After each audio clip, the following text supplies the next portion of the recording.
ಮುಂದೊಂದು ದಿನ ಕಾಂಗ್ರೆಸ್ಸಿನವರು ಮತ್ತು ವಿಪಕ್ಷದವರು ಹಿಂದೂಗಳನ್ನು ಓಲೈಸಲಿಕ್ಕಾಗಿ ಕೋರ್ಟ್ ಮೇಲೆ ಜನವಾರ ಹಾಕ್ಕೊಂಡು ಓಡಾಡಬೇಕಾದ ಪರಿಸ್ಥಿತಿ ಬರುತ್ತೆ ಅಂತ ವೀರ್ ಸಾವರ್ಕರ್ ಅವತ್ತೇ ಹೇಳಿದರು.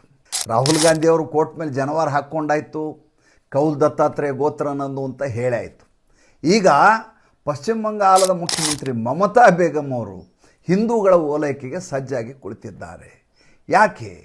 ಯಾಕೆಂದರೆ ಕಲ್ಕತ್ತಾ ಮತ್ತು 24 ಪರಗನ ಎರಡು ಜಿಲ್ಲೆಗಳಲ್ಲಿ 25 ಲಕ್ಷ ಮತದಾರರನ್ನು ಈ ಬಾರಿ ಡಿಲೀಟ್ ಮಾಡಲಾಗಿದೆ ಈಗಾಗಲೇ. ಇದು ಮಮತಾ ಬೇಗಂಗೆ ಇನ್ನಿಲ್ಲದ ಹಾಗೆ ಆತಂಕವನ್ನು ಉಂಟು ಮಾಡಿದೆ. ಆ ಕಡೆ ಮುಸಲ್ಮಾನರು ಅಕ್ರಮವಾಗಿ ಬಂದವರು ವಾಪಸ್ ಹೋಗ್ತಾ ಇದ್ದಾರೆ ಬಾಂಗ್ಲಾದೇಶಕ್ಕೆ, ಅವರೆಲ್ಲ ಪಕ್ಕ ವೋಟ್ ಬ್ಯಾಂಕಾಗಿ ಕೂತ್ಕೊಂಡಂಥವ್ರು.